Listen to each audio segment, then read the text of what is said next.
What is going on, YouTube? Welcome back to Fireside Rangers. I'm your host, Eric Wilson. Today, joined by my co-host, Will Cohen. Today, we're going to be discussing a potential buyout that might be coming soon if the Rangers have at least two brain cells to use. Barclay Goodrow, he's had a horrible season. He's had a really bad tenure with the Rangers, in my opinion, but I think this year, of all the years he's been with us, easily the worst. He doesn't provide offense. Every once in a while, he provides some good defense, but for the contract that he's on, definitely not worth it. The Rangers are extremely strapped for cap, not a lot of money to go around, and they've got a couple of big names that need to be re-signed soon, and Goodrow he's taken up too much of our salary cap.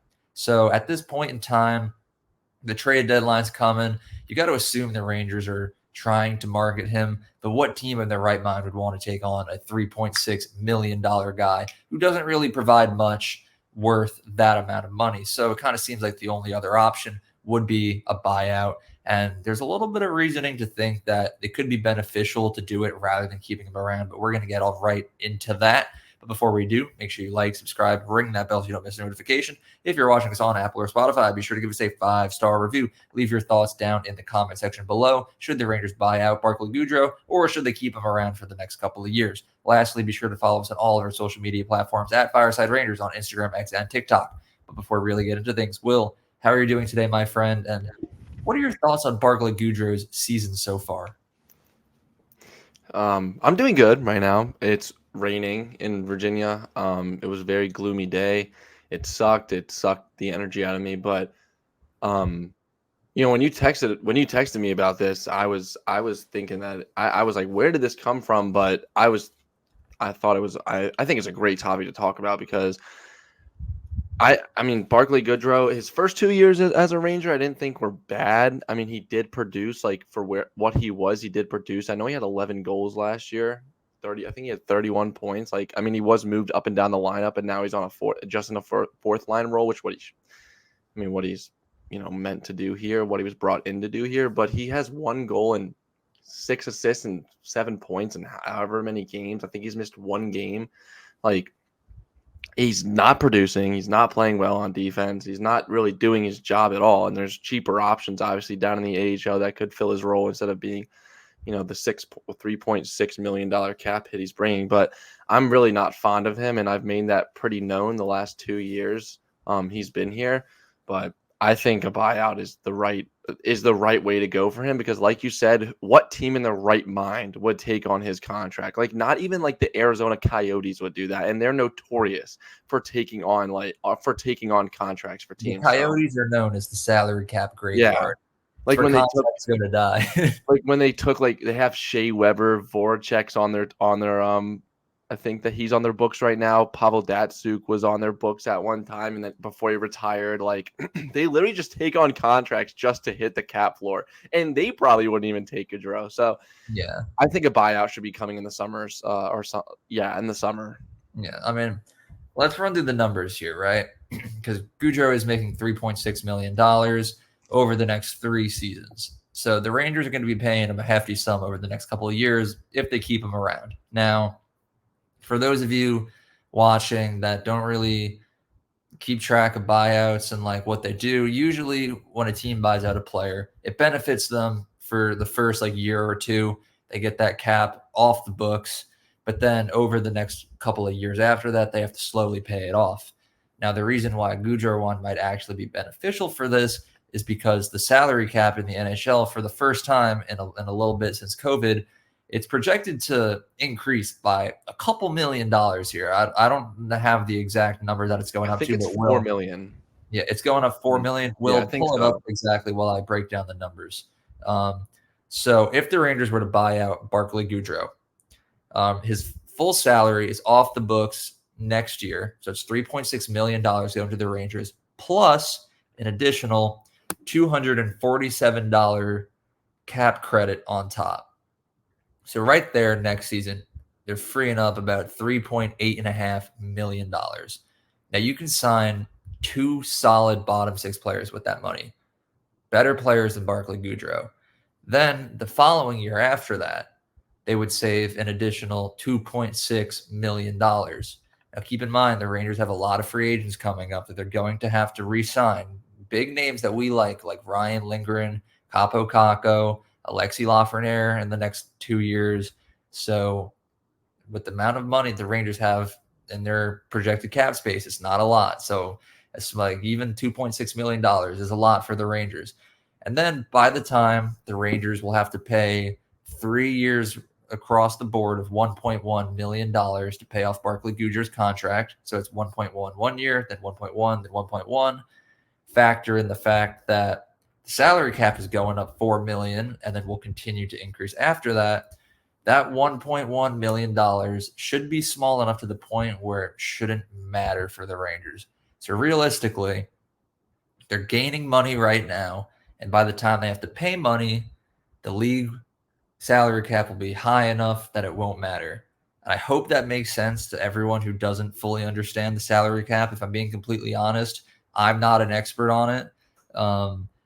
Shout out, what's the website that we just used to break this down? I don't even remember. Cap Friendly. They're awesome, by the way. I don't know why I blanked on that. We use Cap Friendly for everything with contract extensions and salary cap and buyouts. They're great. They helped us with that right there. So that explains it kind of. Will, did you find what the salary cap is going up to? Okay, so the salary cap next year will be going up 4.2 million. So there you go. Yeah. And you have to expect that, after this big jump this year, it's going to probably not as large of a jump, but over the next couple of years, it will continue to increase by at least a little bit, hopefully at least $1 million right there. But so that's the numbers right there. That's the finance out of the way. I don't like doing that on this channel because I'm not a math expert. This is when Colin would have been perfect for this episode because he was like a finance major. He would have been perfect. Yeah, you're right. Or something. He would have little glasses on, typing away. But so those are the numbers. That's a part of the reason why the Rangers should. Now let's just move into like the future of the Rangers. Do you think that buying him out, money aside, and just getting him off of the roster would be a benefit to the team to try and bring in some new talent? Because I said yes. Yeah, I think so. I mean, you're freeing up money. You're freeing up money that you shouldn't have been paying in the first place. Like $3.6 million every single year. Like if you had $3.6 million on the books this free agency period, maybe you could have gotten Tarasenko back. Maybe $3.6 million last 2 years, like 2 years ago. Maybe you could have got Vetrano back. Like there's so much that you can do with $3 million or $3.6 million. Like you didn't even have to bring those guys in. You could have brought in a quality third liner guy. You could have brought in so much. Like it would help out this Ranger team a lot more than harm because, like you said, once you do have to start paying, that 1.1 million or however much money you have to pay for the buyout, the cap hit's going to be is going to be high enough where, like you said, it's not really going to matter. So I think buying him out is perfect because, like we also said in the beginning, you're not going to be able to trade him. There's no way you're going to be able to trade him anywhere. So buying out, like you have to buy him out. I pulled up a list of free agents that the Rangers have kind of that we are going to have to pay. So here's a couple of notable names that are more than likely going to be expecting paychecks at the end of this season. Ryan Lindgren, Blake Wheeler, but maybe we'll sign him for another year. I would probably lean towards no. Yeah, I would lean towards no with that. I think he's played his last game as a Ranger already, but who knows? Maybe we'll see. Capo Caco, Brennan Othman, Braden Schneider. Then they got a whole bunch of prospects: Bobby Trevino, Carl Henriksen, Olaf Lindbaum, Dylan Garand, Matt Robertson, Rempe. Rempe's a free agent. You got to give the big man the paycheck. Jonathan Quick, who has already stated that he would like to play at least one more season with the Rangers. I would be more than happy to keep Quick around. Tyler Pitlick is on here for some reason, even though I guess he's still in the system, right? He was put on waivers. He's Connor Mackey, Louis Domingue. That's just this year. Looking towards next year. Lafreniere's on the books. All right. Next year is a big year for contract extensions. Lafreniere's a contract. And Miller.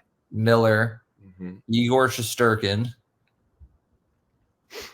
which is a big. I didn't realize Igor was going to be a free agent that soon.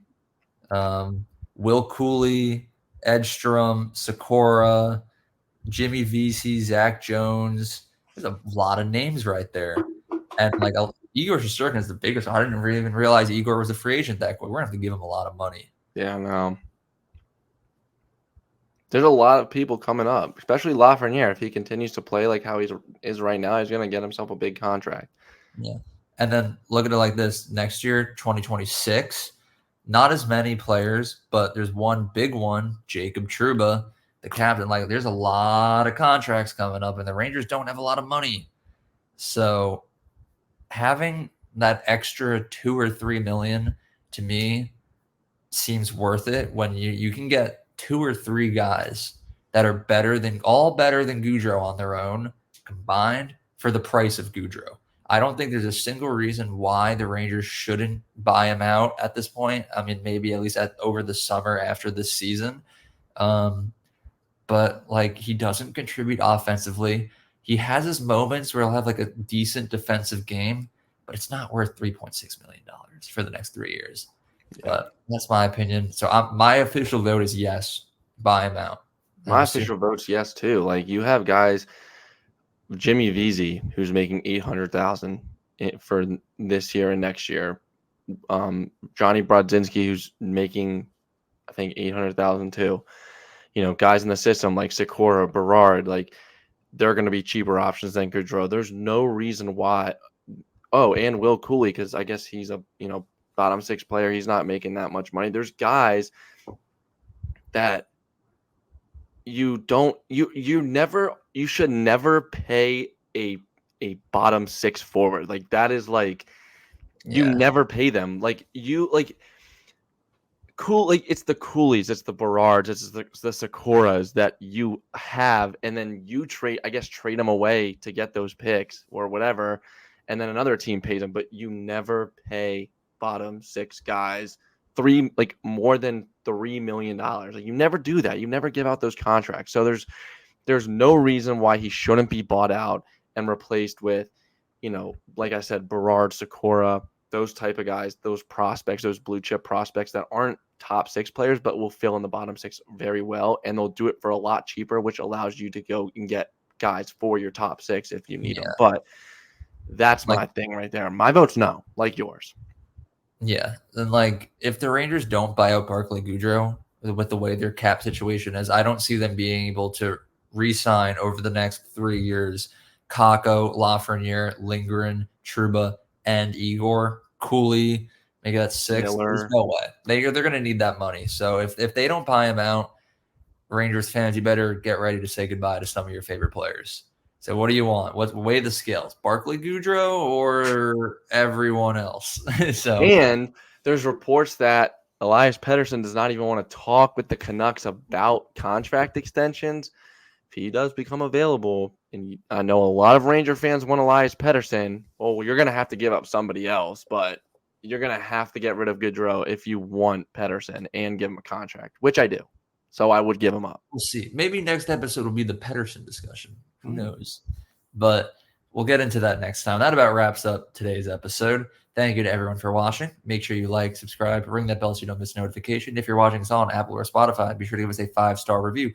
Once again, leave your thoughts down in the comment section below. Are you convinced by our argument? Should the Rangers buy out Barclay Goodrow? Let us know. Lastly, be sure to follow us on all of our social media platforms at Fireside Rangers. Lastly, have a good one, and let's go Rangers.